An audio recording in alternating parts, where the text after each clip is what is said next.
Bismillahirrahmanirrahim. Good morning, everyone. Assalamu alaikum. My name is Sakib Bhadwala.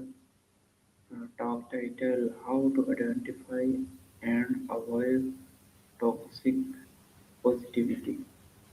Today, I want to talk about toxic positivity and why it is important to understand and avoid it.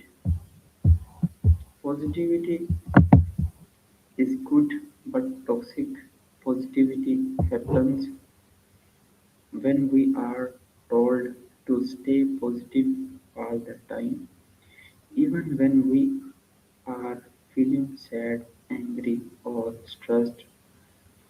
It ignores real emotions and makes public feel guilty for having negative feelings. Example of toxic positivity include pressures like just be happy or other have it worse.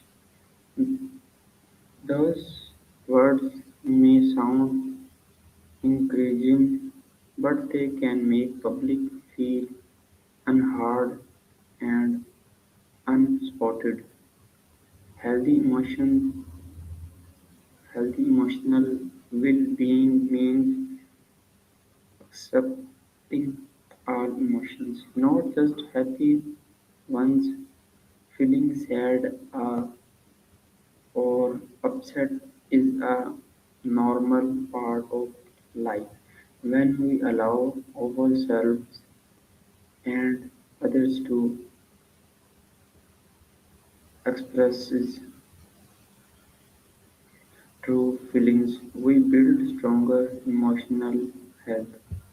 To avoid toxic positivity, we should practice empathy, listen without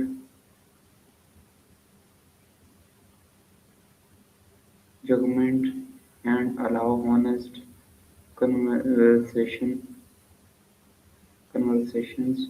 Being supportive does not mean forcing positivity. It means understanding and caring. Caring. Mm.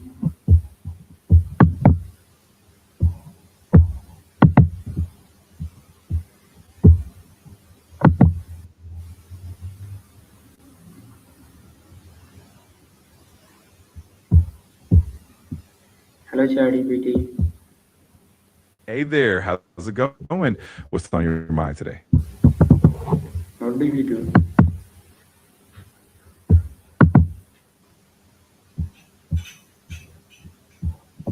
What does toxic positivity mean in simple words?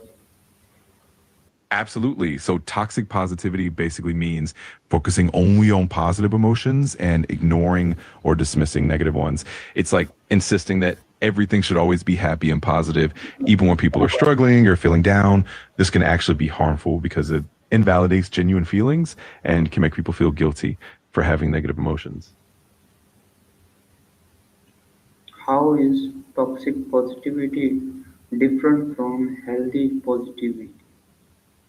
Great question. Healthy positivity acknowledges and accepts all emotions, both positive and negative. It encourages a positive outlook while still validating and addressing negative feelings. On the other hand, toxic positivity tries to suppress or ignore those negative emotions, which can be unhelpful. So the main difference is that healthy positivity is balanced and compassionate, while toxic positivity is more about forcing a positive mindset regardless of the situation.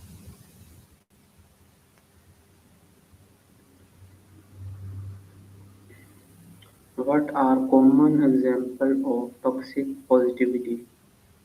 Definitely. Some common examples include things like telling someone to just look on the bright side when they're grieving or going through a tough time, or saying things like just stay positive when someone expresses their frustrations or anxiety. Another example is dismissing someone's feelings by saying things like everything happens for a reason instead of actually listening and empathizing. these kinds of responses can make people feel misunderstood or isolated.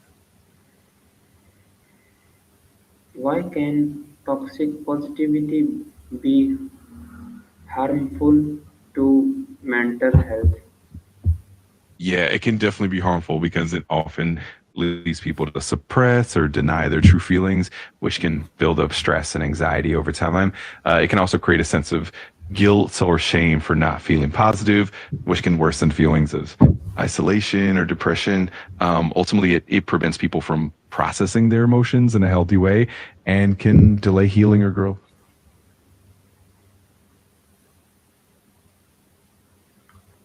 How does toxic positivity make public feel unheard? Yeah, absolutely. When people encounter toxic positivity, they might feel misunderstood or invalidated because their genuine struggles are dismissed. It makes them feel isolated, like they can't express their true feelings without being judged or pressured to be positive. Over time, this can lead to increased stress, feelings of loneliness, and even a reluctance to seek help or support, which can really impact some mental well-being. Why is it important to accept negative emotions?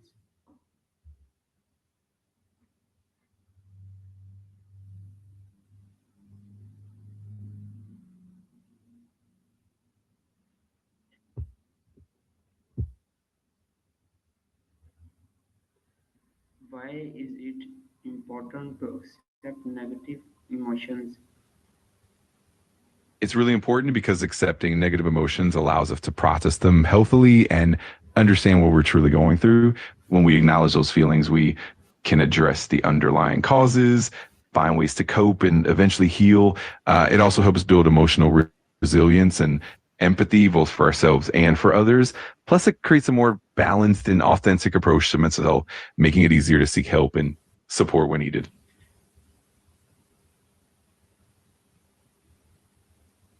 How can we respond better when someone shares their feelings?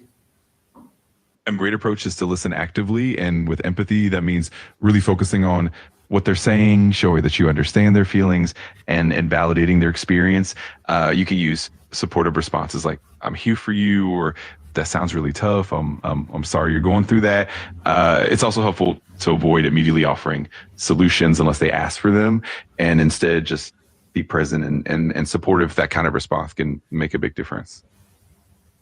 What role does empathy play in avoiding toxic positivity? Empathy is really key because it helps us connect with others on a deeper level and truly understand their emotions without judgment. When we're empathetic, we're more likely to listen and validate someone's feelings, even if they're negative. This approach helps prevent that urge to just jump to positive platitudes and instead allows people to feel heard and supported. Ultimately, empathy fosters a safe space where genuine emotions can be expressed and processed. How can we support others without forcing positivity? A good way is to start by just being present and attentive, letting the person share at their own pace. You can show understanding by reflecting back what they say, like summarizing their feelings, and offering gentle validation. You can also ask open-ended questions to help them explore their feelings more deeply, and most importantly, just reassure them that it's okay to feel what they're feeling. By doing that, you create a supportive environment that values their emotional experience without pushing them towards.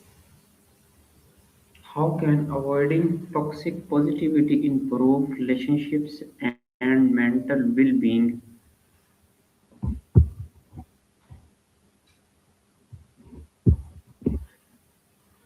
How can avoiding toxic positivity improve relationships and mental well being?